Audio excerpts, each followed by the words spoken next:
Good morning, dear friends. In today's video, I will discuss the topic of normal distribution.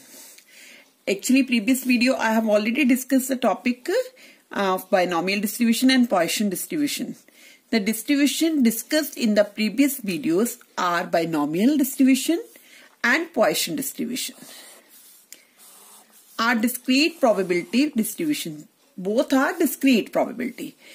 The variables under study this are discrete random variable. Normal probability distribution is one of the most important continuous theoretical distribution. It was first discovered by English mathematician de Moivre in 1733. That means this is the continuous theoretical distribution. If X is a continuous random variable following normal distribution with mean this is known as the mean. And standard deviation, this symbol is known as the standard deviation. Probability density function, then probability density function क्या होएगा 1 over root 2 pi sigma e raised to power minus 1 by 2 x minus mu over sigma whole square.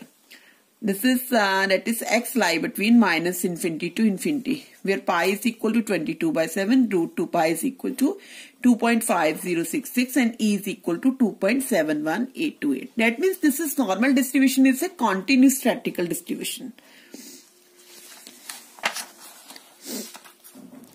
Now, first illustration.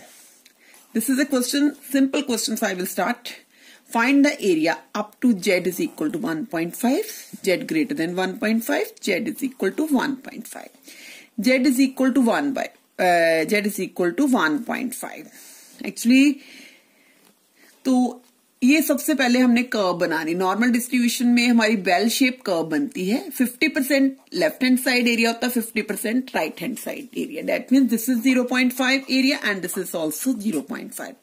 Question में क्या है, z is equal to 1.5. That means z is equal to यहाँ पर middle में होती 0 and z is equal to 1.5 हमने यहाँ पर पॉइंट मार्क कर दिया. इसका मतलब उसने कहा अप टू दिस, इसका मीनिंग है आपने यहां तक इसका एरिया निकालना. वो कैसे निकालना है, 0 से लेके 1.5 तक आपने उसको शेडेड कर लेना. इसका मतलब एरिया कौन से पोर्शन का निकालना हमने, PQML. वो देखो 1.5 है. 1.5 वैल्यू अब कहां पर देखनी है, क्योंकि this is a 50% area left hand side पे, राइट हैंड साइड पे this is a well shape curve. अब 0 से लेके 1.5 के बीच में आपने एरिया निकालना. अब 1.5 की वैल्यू कहां से देखेंगे, ये हम लोग नॉर्मल डिस्ट्रीब्यूशन टेबल में आपको दिखा रही हूं. जब देखो 1.5 यहां से देख लेना आपने.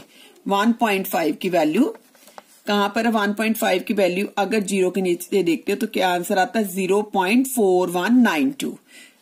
और ये ये 1.4 है. 1.5 की देखनी है. 1.5 की 0 के नीचे क्या आ जाएगी 0.4332.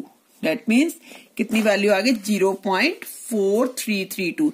इसका मीनिंग है जो टेबल है ना उसका area under standard normal probability curve का, उसके अंडर आपने इसकी वैल्यूज देखनी है. तो ये आंसर आ गया. इसका मीनिंग है इस रीजन के बीच में एरिया ये आ गया. अब क्या दिया, z ग्रेटर देन 1.5. अब उसने कह दिया 1.5 से बड़ी आइटम्स लो, बड़ा एरिया. बड़ा एरिया का मतलब क्या है, देखो राइट हैंड साइड जो है 0.5 पोर्शन आता है. आपने लेना इससे ग्रेटर वाला एरिया, ये वाला इधर वाला लेना. वो कैसे आएगा, 0.5 में से आप इस पोर्शन का एरिया माइनस कर दोगे, you will get the greater area. क्योंकि इसने बोला ना z ग्रेटर देन 1.5. आपने कौन सा रीजन का एरिया निकालना है, 1.5 से आगे वाला का मतलब ये पोर्शन पूरा 0.5 आता है. उसमें 0.5 में से आपने 1.5 तक का एरिया माइनस कर देना. 0.5 ले लिया हमने, उसमें से हमने 1.5 का एरिया निकाला था 0.4332, उसको माइनस करा तो आई गॉट दिस आंसर. अब देखिए अगला क्या है, z लेस देन 1.5. मतलब कहता है कि 1.5 से लेस वाला एरिया में देखो ये भी पोर्शन आ जाएगा, ये सारा पोर्शन आ जाएगा. सारा आने का मतलब है इतना तो लेना ही लेना, प्लस 0.5 ये ले लेना. क्योंकि 1.5 से आपने लेफ्ट वाला पोर्शन एरिया लेना. लेफ्ट वाले का मतलब है देखो z.0 से लेके माइनस इन्फिनिटी तक हमारा 0.5 एरिया आ जाता है. और इस 0 से लेके 1.5 तक कितना आ गया था एरिया, वो हमने निकाला हुआ है 0.4332। इसका मीनिंग है जब लेस बोला है तो लेस का मीनिंग है सारा एरिया आ जाएगा। सारे एरिया का मतलब क्या हो गया 0.5 plus 0.4332। This is the answer. तो डेट मीन्स इस तरह हमने एरियाज निकालने हैं। लेफ्ट साइड का एरिया भी निकालना होता है, राइट साइड का भी, और अगर उसी पॉइंट पर निकालना तो हमने वो अपना टेबल वैल्यू नॉर्मल डिस्ट्रीब्यूशन का देख के उसी से हम लोग वैल्यू निकाल लेंगे। अब नेक्स्ट क्वेश्चन देखिए, find the area under the normal curve towards the right of this. That means towards the right of this का मीनिंग है कि z इज इक्वल टू -1.73। अब देखिए z की वैल्यू कितनी है, ये z 0 है, इधर नेगेटिव वैल्यूज होती है, इस तरफ पॉजिटिव होती है। मैंने z इज इक्वल टू 1.73 लिख लिया।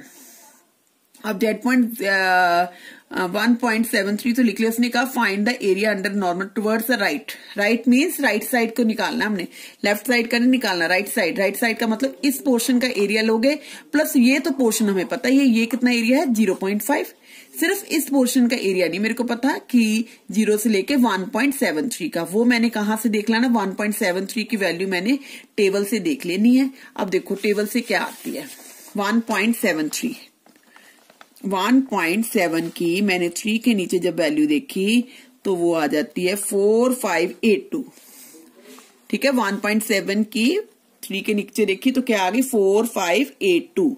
इसका मीनिंग है 1.73 की वैल्यू ये आ गई। तो हमने निकालना था एरिया इसके राइट तरफ, राइट की तरफ मतलब दिस पोर्शन प्लस 0.5 प्लस 0.4582। तो इसको ऐड करा, I got this answer.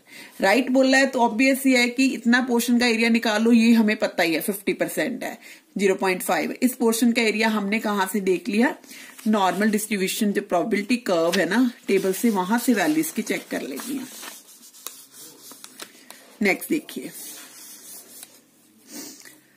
Next question है find the area between z is equal to 0.07 and z is equal to 1.3। उसने कहा एरिया जो निकालना इस और इस वाले वैल्यूज के बीच में। अब देखिए z इज इक्वल टू 0 लगा लिया, फिर मैंने मार्क कर दिया 0.007, फिर मैंने मार्क कर दिया 1.3। मतलब I want to get this portion area, इस पोर्शन का एरिया, क्योंकि उसने लिखा बिटवीन, बिटवीन मीन्स इस पोर्शन का एरिया निकालना। अब देखिए सबसे पहले हमने क्या करना है, z इज इक्वल टू 0.07 पर हमने उसकी वैल्यू देख लेनी टेबल पर, टेबल से। फिर हमने 1.3 की वैल्यू देख लेनी है।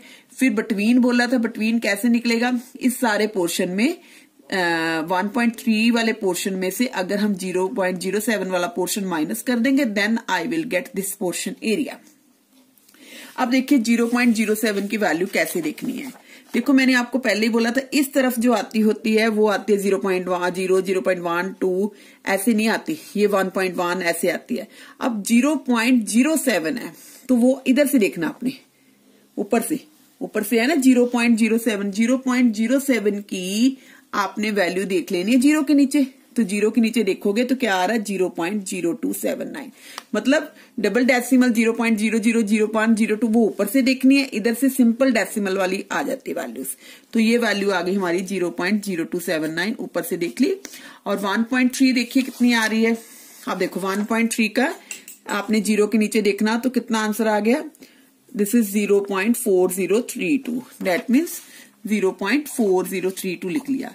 अब 1.3 0 से लेके 1.3 वाली टर्म बड़ी है, इसमें से आपने 0.07 वाला एरिया माइनस कर देना है। अब देखिए 1.3 वाला आंसर कितना आया था 0.4032 एंड 0.07 वाला एरिया कितना आया 0.0279।